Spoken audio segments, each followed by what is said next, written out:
கடந்த 2 வார காலமாக நம்முடைய திருச்சபையிலே தியானமாக முதல் விசுவாசத்தை குறித்து ஃபெய்த் இன் ஆக்ஷன், விசுவாசம் நம்முடைய வாழ்க்கையிலே கிரியை செய்ய வேண்டும். 2ஆம் வாரம் 2ஆம் பகுதியாக நம்முடைய திருச்சபையிலே ப்ரேயர் இன் ஆக்ஷன், ஜெபம் நம்முடைய வாழ்க்கையிலே கிரியை செய்தால் என்னெல்லாம் நடக்கும், நடக்காதெல்லாம் நடக்கும். சொல்லுங்கள் அல்லேலூயா. இந்த விசுவாசமும் ஜெபமும் ஒரு தனிநபருடைய வாழ்க்கையில் 2 கண்களை போன்றது. சொல்லுங்கள் அல்லேலூயா. ஒன்று இல்லைன்னா ஒன்று இருந்தாலும் பிரச்சனை தான். ஒற்றை கண்ணனாய் பரலோகத்துக்கு போவதை பார்க்கலும் நரகத்துக்கு போவதை பார்க்கலும். எல்லாரும் இருக்கிறீங்களா? ஒத்த கண்ணனா பரலோகத்துக்கு போகிறதா, 2 கண்ணு உள்ள பரலோகத்துக்கு போகிறதா? பார்க்கிலும் ஒரு கண் கெட்டதானால் உன் சரீரம் முழுவதும் கெட்டதாக இருக்கும். தப்பு செஞ்சால் அந்த கண்ணை என்ன பண்ணுறு? நைட்டெல்லாம் உட்காந்து சினிமா பார்க்குறியா? நெட்டு தேவையில்லாத படங்களை பிக்சரை பார்த்துக்கிட்டு இருக்கியா? நீயே கண்ணை பிடிங்கி போட்டுரு. அல்லேலூயா. தேவையில்லாத இன்டர்நெட், ஃபேஸ்புக், என்னென்னவோ சாதனங்கள் இருக்குது. இந்த கண் வழியாக தான் பாவம் உலகத்தில் சரீரத்துக்குள்ளே பிரவேசிக்குது. அருமையானவர்களே, கர்த்தருடைய வார்த்தை சொல்கிறது, விசுவாசம் நமக்கு தேவை, ஜெபம் நமக்கு தேவை. இந்த விசுவாசமும் ஜெபமும் எதை சார்ந்து இருக்க வேண்டும் என்று சொன்னால் வார்த்தையை சார்ந்து இருக்க வேண்டும். கைகளை தூக்கி எல்லாரும் ஆமென் சொல்லுங்க. வசனம் இல்லாமல், வார்த்தை இல்லாமல் ஃபெய்த் ஆக்டிவேஷன் ஆகாது, ப்ரேயர் ஆக்டிவேஷன் ஆகாது. அல்லேலூயா. எங்கெல்லாம் பைபிளில் பார்க்குறோமோ அங்கெல்லாம் வார்த்தை உண்டானதுனாலே அங்கே வாழ்வு உண்டானது. அல்லேலூயா. இன்றைக்கு ஆண்டோடைய வார்த்தை, வேர்ட் ஆஃப் காட், கடவுளுடைய வார்த்தை குறித்து நாம் பார்க்க போகிறோம். நம்ம அதில் அருமையான அண்ணன் மோசஸ் அண்ணன் வந்திருக்காங்க. கரிகரி ஹாஸ்பிட்டலில் அவனுடைய துணைவியார் அவங்க ஒரு முக்கியமான பொறுப்பில் என்எஸ்ஸாக இல்லையா, அவங்க முக்கிய அதிகாரியாக இருந்து நர்சிங் சூப்பரண்டாக இருந்து பணியாற்றி கொடுத்தார்கள். அவர்களுக்கு வருவதாக இருந்தது, இன்றைக்கு அவங்க வர முடியல. அருமையான அண்ணன் மோசஸ் அவர்கள் லோக்கல் இந்த ஏரியாவுடைய கிடியன் மினிஸ்ட்ரியுடைய ஆர்கனைசராக, கோஆர்டினேட்டராக இருக்கார்கள். அவர்களை நம்முடைய திருச்சபையின் சார்பாக வரவேற்கின்றோம். கர்த்தர் அவர்களையும் அவருடைய குடும்பத்தையும் அவள் செய்கிற அருமையான திருத்தூதுவையும் பணிகளையும் ஆண்டவர் ஆசீர்வதிப்பாராக. இன்றைக்கு நாம் வேர்ட் ஆஃப் காட், கர்த்தருடைய வார்த்தை குறித்து, அந்த வார்த்தை நமக்குள்ளே வந்தால் என்ன நடக்கும், என்ன நடந்து கொண்டிருக்கிறது குறித்து நாம் பார்க்க இருக்கின்றோம். அவனுடைய வார்த்தை வாசிமா. கர்த்தருடைய வேதத்தின்படி, எல்லாரும் சொல்லுங்க, எல்லாரும் சொல்லுங்க. கர்த்தருடைய வேதத்தின்படி, கர்த்தருடைய வேதத்தின்படி நடக்கிற உத்தம மார்க்கத்தார் பாக்கியவான்கள். அல்லேலூயா. ஆண்டவருடைய வேதத்தின்படி நடக்கிற உத்தம மார்க்கத்தார்கள் பாக்கியவான்களாயிருப்பார்கள். Praise the Lord. சொந்த ஆற்றலை நம்பவில்லை, தந்தை உம்மையே சார்ந்து விட்டே. சொந்த ஆற்றலை நம்பவில்லை, தந்தை உம்மையே சார்ந்து விட்டே. வாக்குதத்தம் செய்தவரே, வாழ்க்கையெல்லாம் வார்த்தைதானே. வாக்குதத்தம் செய்தவரே, வாழ்க்கையெல்லாம் வார்த்தைதானே. பாதைக்கு தீபம், பேதைக்கு வெளிச்சம் உந்தன் வசனமே. ஆற்றல் மிக்கது, ஜீவன் உள்ளது உந்தன் அருள்வாக்கு. நம்பிக்கைக்கு உரியவரே, நம்பி வந்தேன் உம் சமூகம், நம்புகிறேன் உம் வசனம். நம்பிக்கைக்கு உரியவரே, நம்பி வந்தேன் உம் சமூகம், நம்புகிறேன் உம் வசனம். யாரை நம்பி நாம் பிறந்திருக்கின்றேன்? ஆண்டவரை நம்பி, அவர் வார்த்தையை நம்பி. ஹல்லேலூயா. யாரை நம்பி வந்திருக்கிறீங்க? இப்போ அவர் பேசுவார். அல்லேலூயா.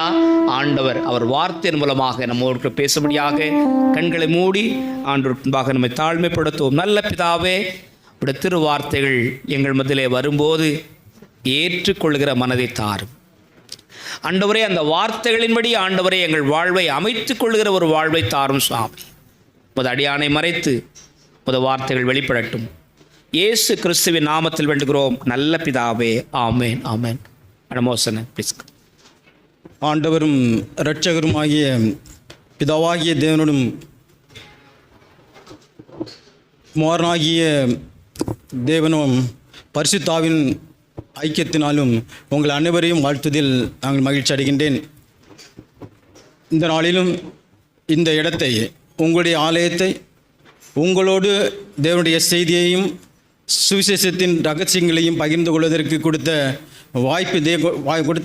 வாய்ப்பினை எண்ணி தேவாதி தேவனுக்கு நன்றி செலுத்தி, இந்த இடத்தை எங்களுக்கு திறந்து கொடுத்த சபை போதகர், அவருடைய குடும்பம், பிள்ளைகள், சபையின் மூப்பர்கள், பெரியவர்கள், சபையுடைய குழந்தைகள், வாலிபர்கள் அனைவருக்கும் இறைமைந்தன் இயேசு நாமத்தினாலே வாழ்த்துக்களை சொல்லி, எங்களுடைய ஊழியத்தையும் நாங்கள் செய்கின்ற பணிகளையும் கடவுள் நமக்கு செய்த ஆசீர்வாதங்களையும் குறித்து உங்களுக்கு ஞாபகப்படுத்திவிட்டு கடந்து செல்ல முயற்சிக்கின்றேன்.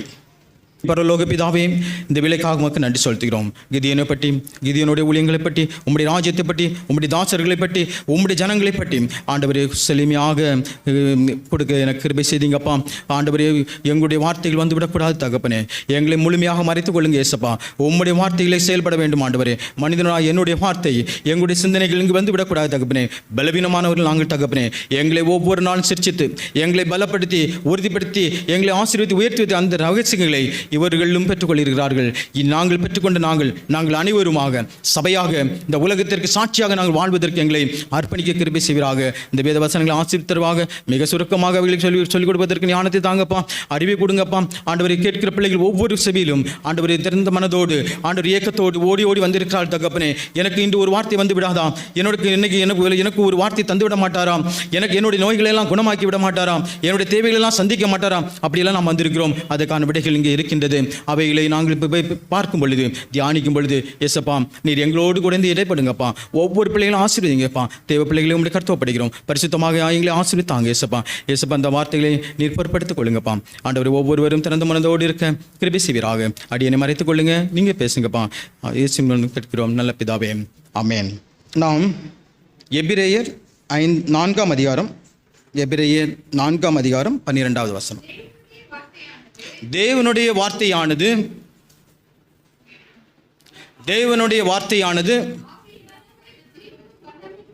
ஜீவனும் வல்லமையும் உள்ளதாயும், இருபுறம் கருக்குள்ள எந்த பட்டயத்தினாலும் இருபுறமும் கருக்குள்ள தேவனுடைய வார்த்தையானது ஜீவனும் வல்லமை உள்ளதாயும், இருபுறமும் கருக்குள்ள எந்த பட்டயத்திலும் கருக்கானதாயும், ஆத்துமாவையும் ஆவியையும் கணுக்களையும் ஊனையும் பிரிக்கத்தக்கதாக உருவ குத்துகிறதாயும் இருதயத்தின் நினைவுகளையும் யோசனைகளையும் வகையறுக்கிறதுமாய் இருக்கிறது. இருதயத்தின் நினைவுகளையும் யோசனைகளையும் வகையறுக்கிறதுமாய் இருக்கிறது. இது எல்லாமே முழுமையாக இது அடங்கிவிட்டது. பைபிள் முழுமையும் இதில் அடங்கியிருக்கிறது. தேவ வார்த்தை முழுமையும் அடங்கியிருக்கிறது. தேவ வார்த்தை என்றால் என்ன? தேவனுடைய வார்த்தையானது ஜீவனும் வல்லமை உள்ளதாயிருக்கிறது. ஜீவன் என்றால் என்ன? தேவன் செய்கிற அனைத்து காரியங்களும் நாம் ஜீவனை உயிரோடு இருப்பது, தேவனுடைய சித்தங்கள் அத்தனையும் இதில் அடங்கியிருக்கிறது. ஜீவன் வரும் பொழுது வல்லமையும் நாம் பெற்றவர்களாக மாறுவோம். அப்போ வார்த்தையானது முதல் சொல்லப்படுகிறது ஜீவனுள்ளதாக இருக்கிறது. தேவனை போல இருக்கிறது. தேவன் நம்மளை பலப்படுத்துகிறார், நம்மளை ஆசீர்வதிக்கிறார், நம்முடைய நோய்களை எல்லாம் குணப்படுத்துகிறார், நம்முடைய பயத்தெல்லாம் நீக்கின்றார். ஜீவன் அடங்கி இருக்கிறது. வார்த்தை நிறைவேறுகிறது. தேவ வசனம் நமக்குள்ளே வரும் பொழுது நாம் ஆரோக்கியம் அடைகிறோம்.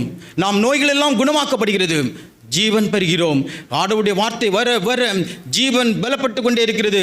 வல்லமையும் ஞானமும் அறிவும் புத்தியும் நமக்கு கொடுத்து கொண்டே இருப்பார்.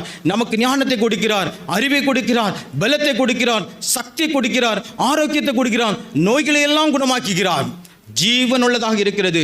கிட்டத்தட்ட இந்த பைபிளிலே ஆதியாகமம் 39 பாடங்கள்,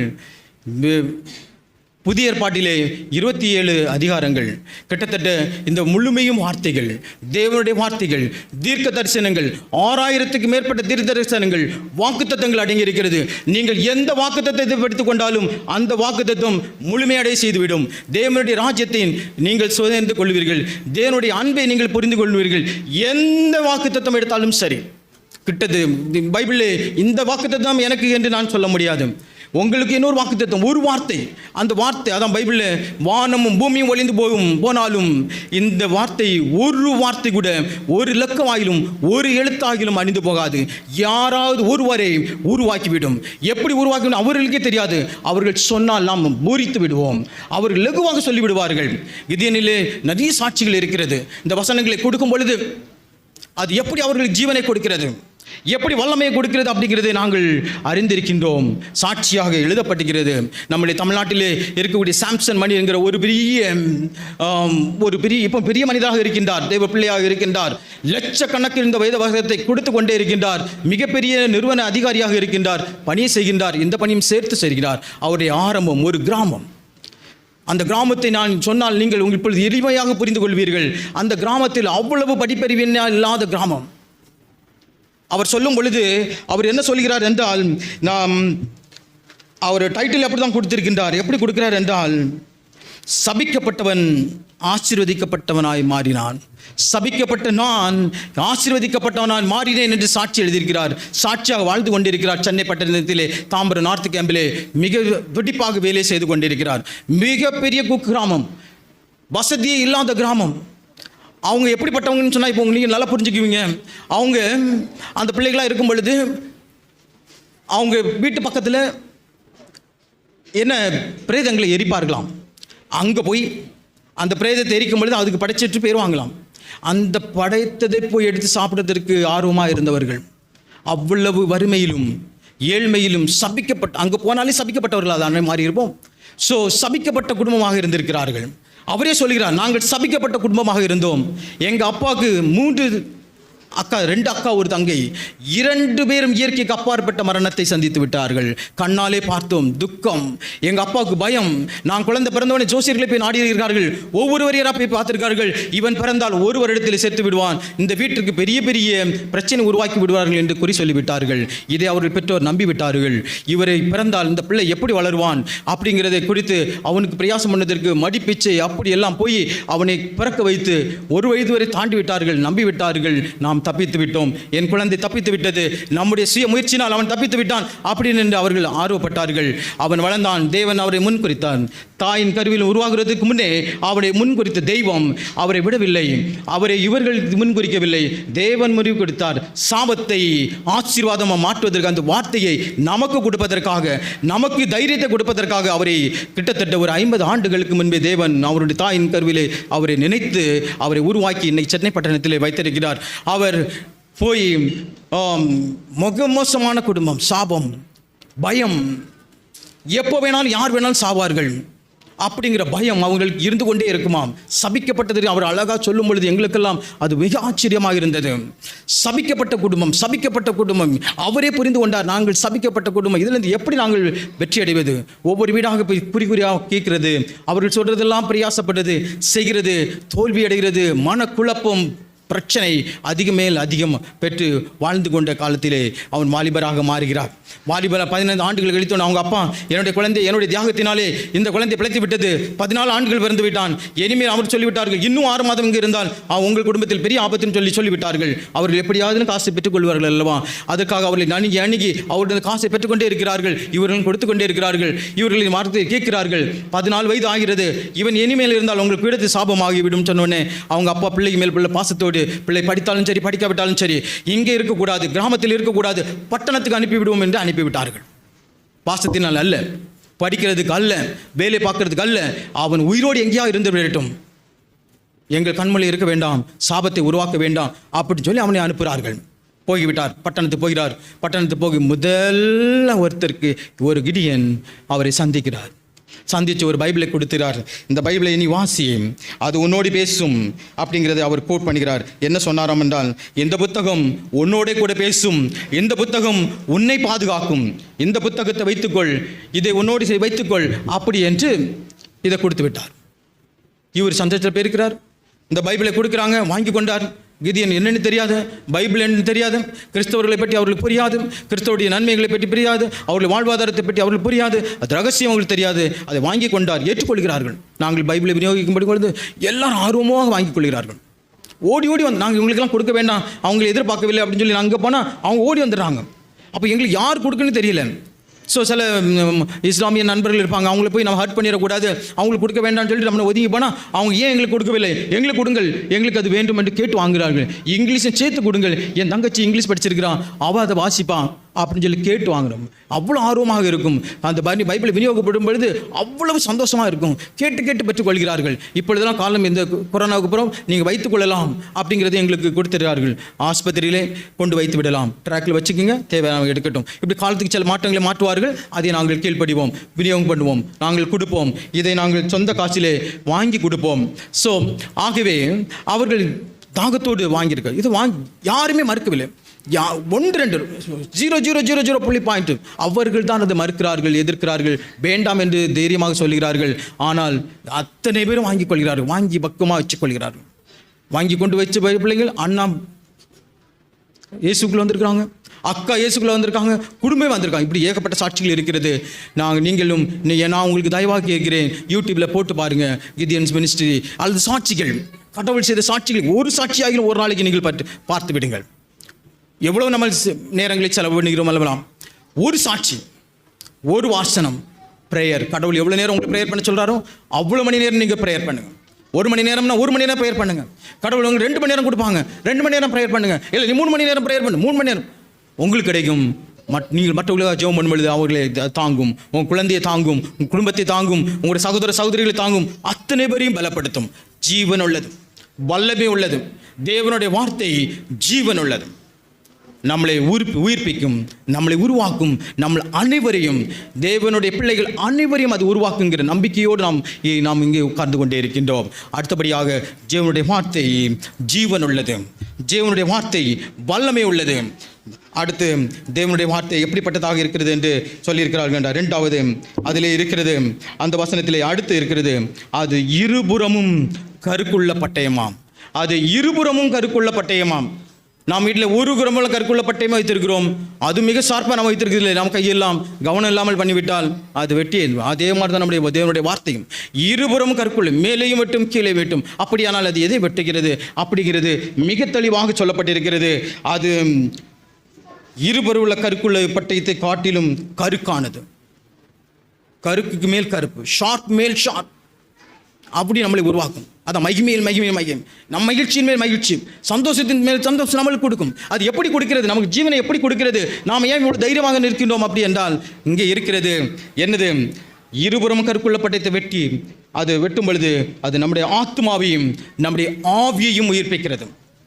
நம்முடைய ஆத்மானா நம்முடைய சிந்தனையில், நம்முடைய மைண்டில் நம்ம வேலை பார்க்குறோம், நம்முடைய பிள்ளைகள் இருக்கிறாங்க, சின்ன தப்புனாலும் ஏசப்பா ஏன் என் பிள்ளை இப்படி இருக்குது, வளராதோ, நான் சொல்லது கேட்க மாட்டாங்களோ, அல்லது நான் வேலை பார்க்குற இடத்துல நான் கடவுளை நீங்கள் சொன்னீங்க, நம்மெல்லாம் விசேஷித்தமானவர்கள், நாம் தேவனுடைய பிள்ளைகள், நம்முடைய தேவனுடைய ஐஸ்வர்யத்தில் நாம் இருக்கிறோம், தேவனுடைய ஞானத்தில் நாம் இருக்கிறோம். நம்முடைய ஒத்த ஞானத்துக்கு யாருமே இருக்காது. அதை நீங்கள் தயவாக புரிந்து கொள்ள வேண்டும். நீங்கள் வேலை செய்கிற இடத்தில் நீங்கள் தான் நம்பர் 1 இருப்பீர்கள். அவரை விட நீங்கள் சிறப்பாக செய்வீர்கள், அவரை விட நீங்கள் தெளிவாக நேர்த்தியாக செய்வீர்கள். அவர்கள் நம்மளை கண்டு அவர்கள் அஞ்சுவார்கள். நம்மளை, அதான் தாவீது சொல்வார், எனக்கு சத்துருக்கள் பெருகி கொண்டே இருக்கிறார்கள், அவன் கலங்குறான்.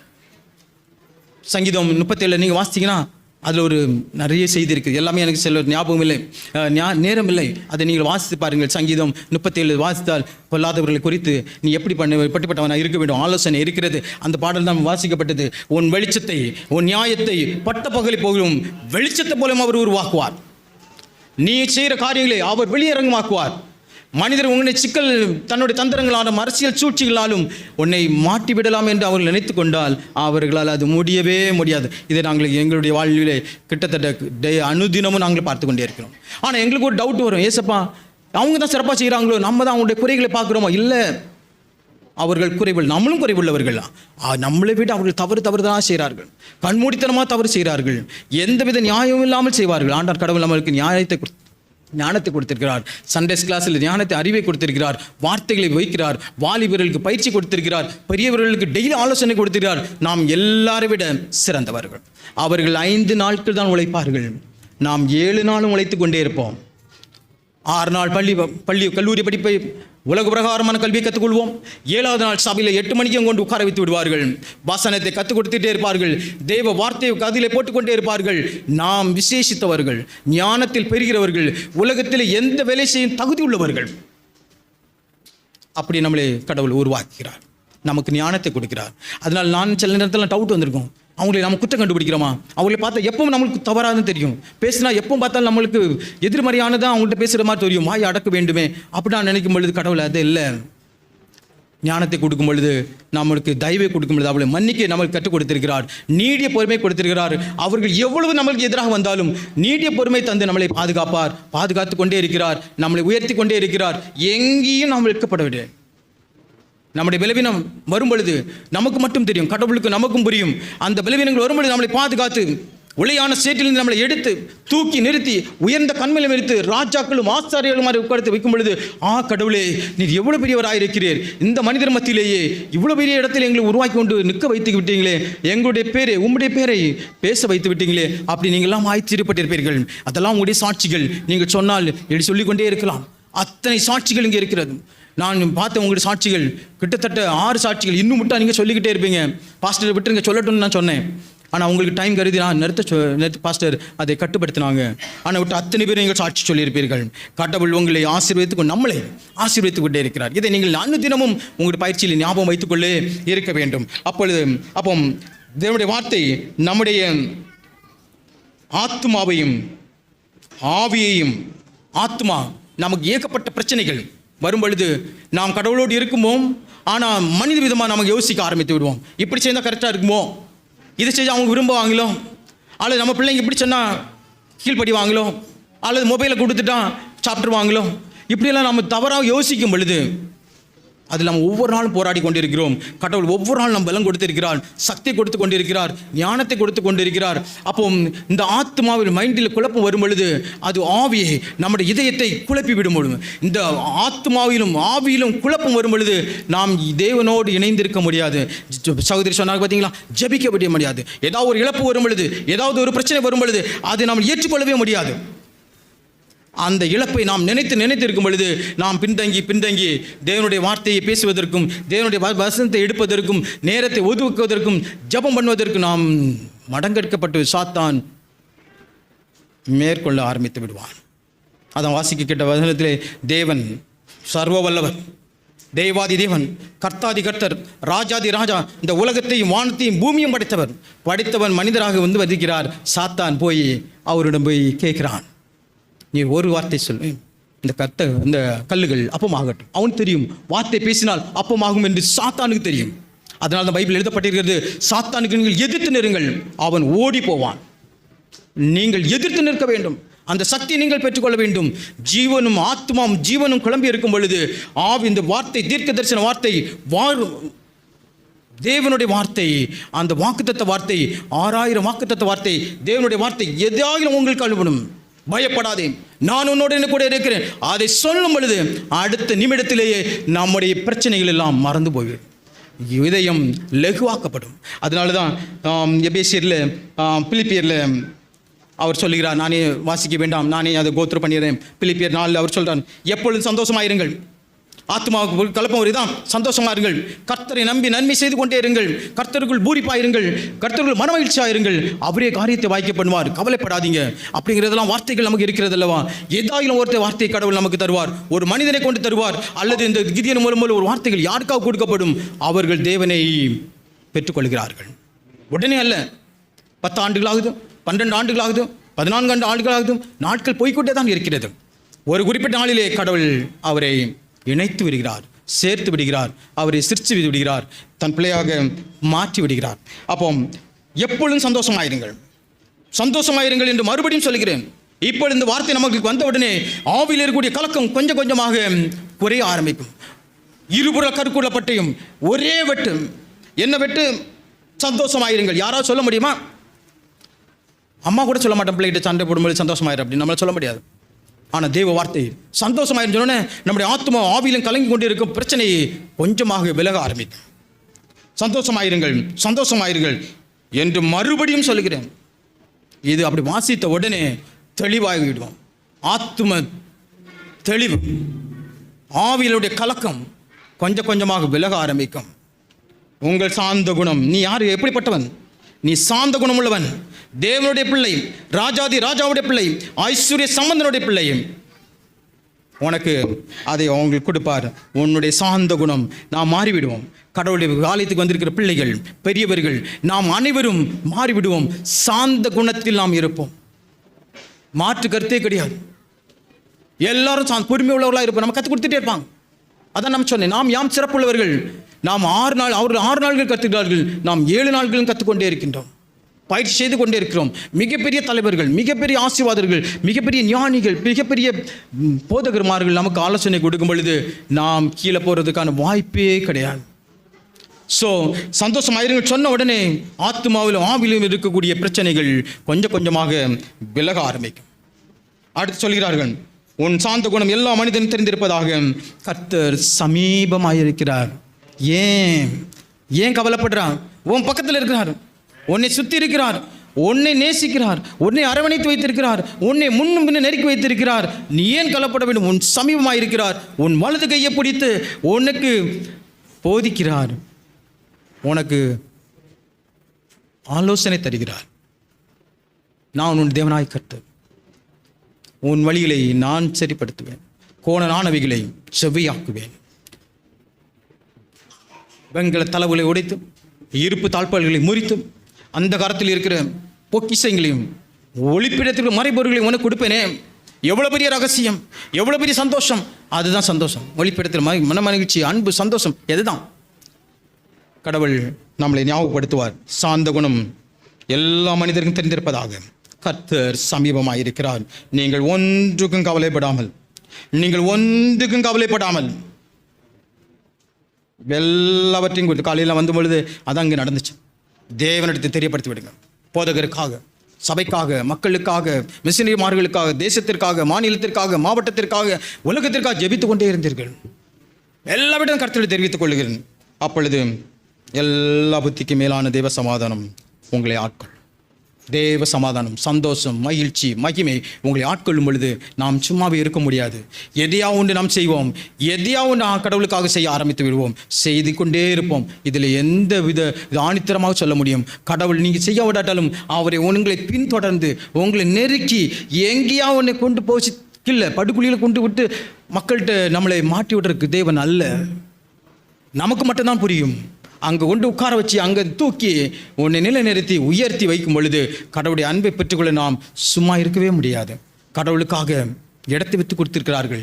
20 ஆத்துமாக்கள் இருக்கிறது என்று 100 வருடங்கள் பாருங்கள். 2 லட்சம் ஆத்துமாக்கள் அங்கே இருக்கலாம், நாம் பார்க்க மாட்டோம். அவருடைய சந்ததி பார்க்கும் ஆசீர்வாதம். நாம் கடவுளுக்காக எல்லாவற்றையும் செய்ய ஆயத்தமாக இருக்க கடவுள் நமக்கு கிருபை செய்வாராக. அந்த ஆசீர்வாதத்தை தருவாராக, அந்த வார்த்தைகளை தருவாங்க, அந்த அரவணைப்பை நமக்கு தருவாராக, அந்த சிற்சைகளை நம்மளை வைப்பாராக, நம்மளை உயர்த்துவாராக, நம்மளை உயர்த்தி வைப்பாராக, நம்மளை ஆசீர்வதிப்பாராக. அப்பொழுது எனது நம்முடைய தேவ சமாதானம் நமக்குள்ளே வரும். மிக விரைவாக முடித்து விடுகிறேன். அடுத்து இன்னும் 2 நிமிடத்தில் முடித்து விடுகிறேன். அந்த வசனம் திரும்ப சொல்கிறது, எபேசியர் 5:12 ஆவியையும் ஆத்மாவையும் இருக்கிறது, கண்ணுக்களையும் மூணுகளையும் நம்முடைய நோய்களை எல்லாம் குணமாக்கிறது, பலவீனங்கள் எல்லாம். இது அப்போ ஆவி, ஆத்மா, மாம்சத்திற்குரிய காரியங்கள், ஆவிக்குரிய காரியங்களே தேவ வார்த்தைகள், தேவனுடைய அதிகாரம் பெற்ற அந்த தீர்க்க தரிசன அந்த தேவ வசனங்கள், வார்த்தை நம்மளை உயிர்ப்பிக்கும், ஜீவனை கொடுக்கும், வல்லமை கொடுக்கும். நம்மளை ஆத்மா ஆவிக்குரிய வாழ்க்கையிலே தேவனோடு இணைத்து விடும். மாம்சத்திற்குரிய காரியம் அப்போ ரொம்ப சிம்பிள். நம்முடைய நோயெல்லாம் குணமாகும், பயமெல்லாம் போய்விடும், பலவீனம் மாறும், அதெல்லாம் நம்மளுக்கு குறிக்கப்பட்டிருக்கிறது. நீங்கள் தேவ பிள்ளைகளே எடுத்து வாசியுங்கள். 6000 தீர்க்க தரிசன வார்த்தைகள் நீங்கள் எடுத்து பாருங்கள். 40க்கு மேற்பட்ட ஞானிகள், 40க்கு மேற்பட்ட அரசர்கள், ராஜாக்கள், தத்துவ ஞானிகள், அறிஞர்கள், கவிஞர்கள், விவசாயிகள் அப்படின்னு சொல்லி அந்த நம்முடைய அத்தனை புத்தகங்களையும் எழுதி வைத்திருக்கிறார்கள். நீங்கள் எதை வாசித்தாலும் உங்களுக்கு அது ஞானத்தையும் அறிவையும் பலத்தையும் ஆசீர்வாதத்தையும் நிச்சயமாக கொடுக்கும். தேவ பிள்ளைகளே, அதை நாம் பெற்றுக்கொள்வோம். பின்னால் சொல்லப்படுகிறது, இருதயத்தின் நினைவையும் யோசனைகளையும் வகையறுக்கிறதாயும் இருக்கிறது. அது நம்மளுக்குள்ள வரும் பொழுது என் இதயத்தில் என்ன இருக்கிறது, என்னுடைய யோசனை என்ன, அதை வகையறுத்து உனக்கு அழகாக டிக்டேட் பண்ணிடும். வகையறுக்கும் பொழுது அழகாக சொல்லியிருக்கிறது, அவருடைய பார்வைக்கு மறைவான சிருஷ்டி ஒன்றுமில்லை, சக்கலும் அவருடைய கண்களுக்கு முன்பாக நிர்வாணமும் வெளியரங்கமாக இருக்கிறது. நாம் அவருடைய கண்ணின் துருத்திகள் இருக்கிறோம், நம்புகிறீர்களா? நாம் அவருடைய உள்ளங்கையில் இருக்கிறோம், நம்புகிறீர்களா? மொபைல், மனிதர்களாகிய நாமே இந்த மொபைலை கண்டுபிடிச்சி இந்த உலகத்தை நம்மளோட கையுள்ள லேப்டாப்பில் போய் லேப்டாப் வந்துச்சு, தென் மொபைல் கைக்குள்ளே நம்ம இந்த உலகத்தை பார்க்கிறோமே. நம்முடைய சொந்த அறிவிலே கடவுள் பைபிள் சொல்லியிருக்கிறார், உனக்கு என்னை விட ஞானத்தை கொடுப்பேன், அறிவையும் கொடுப்பேன், ஆனால் என்னுடைய சர்வ ஞானத்தை நீ அறிந்து கொள்ளவே முடியாது. நான் செய்ததை நீங்களும் செய்வீர்கள், ஆனால் சர்வ வல்லமை உள்ளவர், சர்வ ஞானி, அதை யாரால் அழிக்கும்? எத்தனையோ ஞானிகள் எழும்பி இந்த வேத வார்த்தைக்கு எழும்ப ஆராய்ச்சி பண்ணி எத்தனையோ ஆர்குமெண்ட்ல, எத்தனையோ கான்ஃபரன்ஸில், எத்தனையோ மாநாட்டுகளில் பேசியிருக்காங்க, ஒருவரும் வின் பண்ணி போகவில்லை. ஏன்னா அது சந்தோஷத்தை கொடுக்கிறது, பயத்தை போக்குறது, பயப்படாதே சொல்லுகிறது, மறுபடியும் சொல்கிறேன்னு சொல்லுது, அன்பை காட்டுகிறது. எங்கேயுமே இல்லை, எல்லாவற்றையும் தேடி பார்க்கிறார்கள். உங்கள் தெய்வம் தான் மெய்யான தெய்வம். அது மிக விரைவில் அதை நாம் பார்க்க போகிறோம். அது காலங்கள் மிக விரைவாக இருக்கிறது, வந்து கொண்டே இருக்கிறது, நாம் நெருங்கி கொண்டே இருக்கின்றோம். டெக்னாலஜியில் வந்து பொழுது இன்னும் மிக விரைவாகும். ஒவ்வொரு நாள் வசனங்கள் விரைவாக பரப்பப்படுகிறது. நம்முடைய நண்பர்களுக்கு வாட்ஸ்அப்பில் அடித்தள்ளுறோம், என்னைக்கா ஒரு நாள் அது கிரியை செய்யும். எவ்வளவு விரைவு நாம் அதை பயன்படுத்தணும். வசனங்களை போட்டுக்கொண்டோம், நிறைய வசனங்கள் போட்டுக்கூடாது, ஒரு வசனம் அவர்களுக்கு பிடிக்கலன்னா ஒரு செய்தி, அவங்களுக்கு பிடிக்கிறது மாதிரி ஒரு வசனம் நாமளும் விரைவாக பயன்படுத்துறதுக்கு நம்மளும் கடவுள் பயன்படுத்துவார். நிறைய பிள்ளைங்க பார்க்குறேன், வசனங்கள் மட்டும் எடுத்து அனுப்புவாங்க ஃப்ரெண்ட்ஸுக்கு, அது கிரியை செய்து கிறிஸ்தவர்களை நேசிக்காத பிள்ளைகள் கிறிஸ்தவர்களை நேசிக்க ஆரம்பிச்சிருக்காங்க. ஸ்கூல்லெல்லாம் பிள்ளைங்க அதெல்லாம் செய்கிறாங்க, அதெல்லாம் பிள்ளைங்க செய்யணும், கற்றுக் கொடுங்க. ஸோ கடவுளுடைய வார்த்தையில் நாம் என்ன பண்ணியிருக்கோம், அவருக்கு முன்பாக நாம் நிர்வாணமாகவும் வெளியரங்கமாகவும் இருக்கிறது, அவருக்கே நாம் கணக்கு ஒப்புவிக்க வேண்டும். வானங்களின் வழியாய் பரலோகத்துக்கு போன தேவகுமாரனாகிய இயேசு என்னும் மகா பிரதான ஆசாரியர் நமக்கு இருக்கிறபடினால், நம்முடைய பாவங்களை எல்லாம் மன்னித்து, உலகத்தின் பாவங்களை எல்லாம் மன்னித்து அந்த பிரதான ஆசாரியர் நமக்கு இருக்கிறபடினால் நாம் பண்ணின அறிக்கையை உறுதியாக பற்றி கொள்வோம். நாம் ஏகப்பட்ட அறிக்கை பண்ணி, ஏசப்பா நான் உங்களுடைய பிள்ளையாக வாழணும்ப்பா, அறிக்கையை உறுதியாக பற்றி கொள்ளுங்கள். நம்முடைய பலவீனத்தை இங்கே தான் முக்கியமான ஏரியா. நம்முடைய பலவீனத்தை குறித்து, நம்முடைய பிரச்சனைகளை குறித்து, நம்முடைய மாம்சீக காரியங்களை குறித்து, பலவீனங்களை குறித்து பரிதபிக்கப்படாத பிரதான ஆசாரியர் நமக்கு இருக்கிறபடினால், ஏன் இருக்கிறார்? நம்மளை போல் பாடுபட்டார், நம்மளை போல் குற்றம் கண்டுபிடிக்கப்பட்டார், நம்மளை போல் குற்றம் கண்டுபிடிக்கப்பட்டு ஏவப்பட்டார். சாத்தானாலே, மனிதர்களாலே, யூதர்களாலே ஏவப்பட்டார், பரத்துக்கு ஏறி போனார். நம்முடையக்காக, நம்முடைய பாவங்களுக்காக, நம்முடைய மீது பாவம் இல்லாத அவரை பாவமாக்கினார். அவருடைய பாவங்களினால், அவருடைய தழும்புகளால் நாம் குணமாற்றம் என்கிற விசுவாசம், நம்பிக்கை நமக்கு இருக்கிறபடினாலே நாம் தைரியமாக சொல்ல முடியும், நம்முடைய பலவீனத்தை குறித்து பரிதபிக்கக்கூடாத பிரதான ஆசாரியர் நமக்கு இராமல், நமக்கு எவ்வளோ பெரிய பொக்கிஷம் பாருங்க, எவ்வளோ பெரிய அதிகாரம் பாருங்க, எவ்வளோ பெரிய கிருபை பாருங்க. நம்முடைய பலவீனங்களை குறித்து பரிதபிக்கக்கூடாத பிரதான ஆசாரியர் நமக்கு இராமல் எல்லா விதத்திலும் நாம் எப்படியெல்லாம் சோதிக்கப்படுகிறோமோ அதே போல் சோதிக்கப்பட்டார். மனிதராக இருந்த இந்த பூமியிலே சோதிக்கப்பட்டு பாவம் இல்லாத இருக்கிற பிரதான ஆசாரியர் நமக்கு இருக்கிறார். ஆதலால் நாம் இரக்கத்தை பெறும், இரக்கம் பெற்றிருக்கோம்ல, இரக்கத்தை பெறுகிறோம். இசப்பா நான் தகுதியற்றவன், என்னை இரக்கமாக வைத்திருக்கீங்க, இரக்கத்தை பெறவும், ஏற்ற சமயத்தில் சகாயம் செய்யும் கிருபையோடையும். ஏற்ற சமயம் என்ன? யாராச்சும் ஒரு துக்கத்தில் இருக்கும் பொழுது அவன் துக்கத்தை நீங்கள் ஆற்ற வேண்டும். இந்த பைபிளை எடுத்து நீங்கள் கொடுக்க வேண்டும், இந்த வார்த்தையை எடுத்து நீங்கள் கொடுக்க வேண்டும், ஒரு வார்த்தை பேச வேண்டும். தேவைப்பட்ட அவங்க அனுமதித்தால் பேசுங்கள், இல்லை வேண்டால் இதை படியுங்கள், உங்களை குணமாக்கிவிடும் என்று சொல்லிக் கொண்டு போயிட்டே இருங்கள். ஏற்ற சமயத்தில் சகாயம் செய்யும், அவருக்கு சகாயம் செய்யும், அவருடைய ஆத்மாவுக்கு சகாயம் செய்யும், தேவனுக்கு நாம் ஊழியம் செய்கிறோம், சகாயம் செய்யும் கிருபையை அடையும். தைரியமாய் அவருடைய கிருபாசன அண்டையிலே, தைரியமாய் அவருடைய ஆலயத்திலே, தைரியமாய் அவருடைய பிரசனத்திலே நாம் வர அவர் நமக்கு தன்னுடைய வார்த்தையை கொண்டு நம்மளை சிறப்படுத்துகிறார். நான் சொன்னோம் அல்லவா, அந்த கிதியன் சாப்பிட்றது அங்கே போட்டு இறந்து போனவங்களுக்கு படைச்சதை எழுப்பி சாப்பிட்டு, பழம் அங்கே என்னெல்லாம் தேங்காய் எல்லாத்தையும் சாப்பிட்டு வயிறு நிரப்பினவங்க, சாபத்தின் கட்டிலே வாழ்ந்தவங்க, அவரை கடவுள் தேர்ந்தெடுக்கிறார். 14 வயதிலே பட்டணத்துக்கு வருகிறார், சென்னைக்கு வருகிறான். கிதியோன் பிள்ளை சந்திக்கிறார்கள், இந்த பைபிளை கொடுத்திருக்கிறார்கள். இவன் 14 வயதுமா, அவன் அறிந்ததெல்லாம் வாழ்க்கையில் உயர வேண்டுமென்றால் நான் குறி கேட்க வேண்டும். உடனே சென்னை பட்டணத்தை தேடுகிறான். குறி கேட்கிறவங்க யாராக இருக்கிறார்? நண்பர்கள் இருக்கிறார்கள். அவனை தேடி அவன் நண்பனிடம் போகிறான், குறி சொல்ல போகிறான். ஆனால் இந்த பைபிள் அவனுடைய பாதத்தில் இருக்கிறது. அவன் ஆக்ரோஷமாக குறி சொல்லி கொண்டிருக்கிறான். அவனும் உள்ளே போகிறான். போன உடனே குறி சொன்னவன் அப்படியே நின்று விட்டானாம். கடவுளுடைய வல்லமை பாருங்கள். குறி சொன்னவன் அப்படியே ஸ்தம்பித்து விட்டான். நீ யார்? என்ன வந்திருக்கிறாய்? என்னால் ஒன்றும் பண்ண முடியவில்லை, ஏதோ ஒரு சக்தி என்னை தடுக்கிறது, என்னால் பேச முடியவில்லை, என்னால் ஒன்றுமே செய்ய முடியவில்லை, நீ யார்? என்ன வைத்திருக்கிறாய்? என்ன வைத்திருக்கிறான்னு அவன் கேட்குறான். அப்போ இவன் என்னடா, இவனுக்கு ஒன்றும் புரியல. இவன் கிறிஸ்தவனே அல்ல. அந்த பைபிளை சும்மா வைத்திருக்கிறான் பாக்கெட்டில். எடுத்து இந்த பைபிள் இருக்கிறது. ஐயையோ, இவர் தான் மெய்யான தெய்வம். எங்களுக்கு தெரியும் மக்களை நாங்கள் ஏமாற்றி கொண்டிருக்கிறோம், எங்களுக்கு தெரியும். நிறைய குறி சொல்லியவர்கள் நம்ம யூடியூப்பில் நீங்கள் எடுத்து பார்த்தீங்கன்னா அவ்வளோ ஆச்சரியமான என்ன சாட்சிகள் இருக்கிறது. அவர்கள் கிறிஸ்தவர்கள் பக்கத்திலேயே வரமாட்டார்கள்.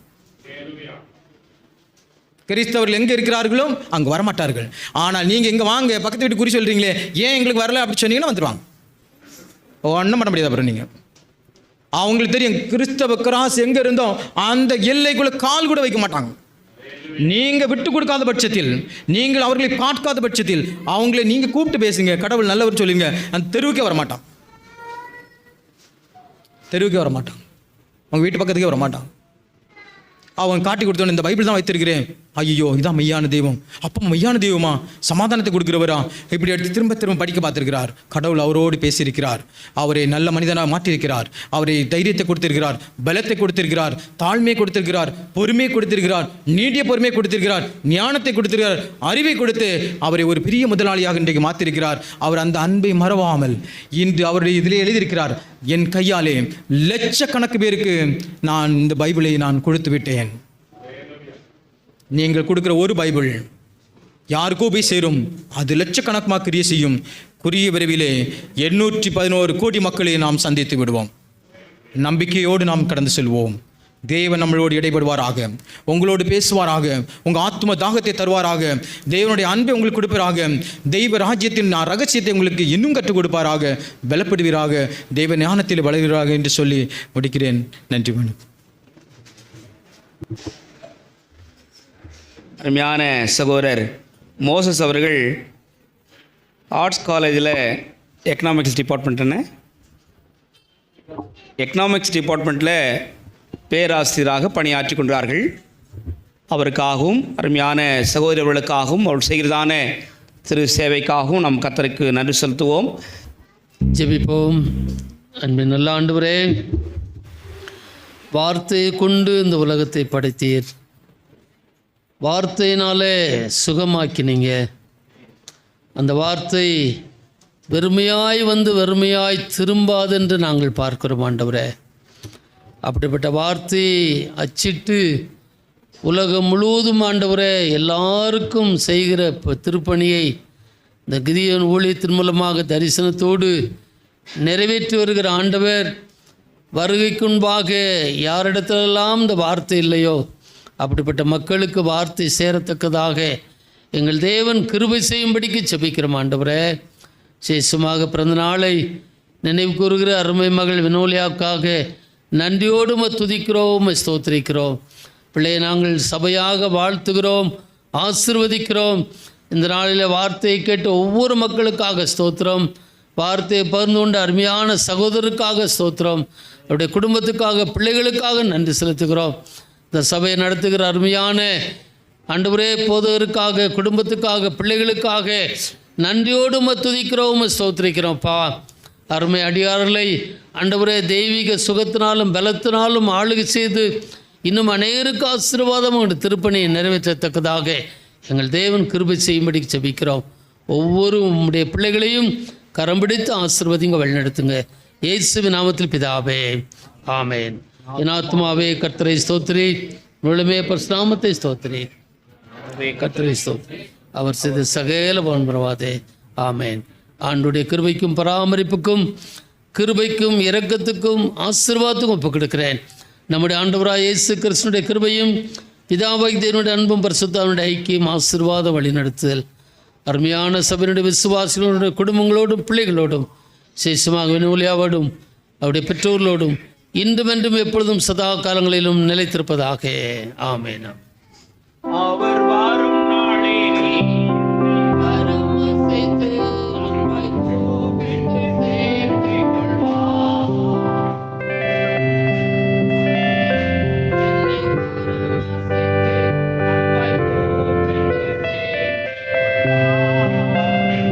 அவர் சமூகமதில் அங்கே அவருடனே ஆடி பாடி மகிழ்ந்திடுவே.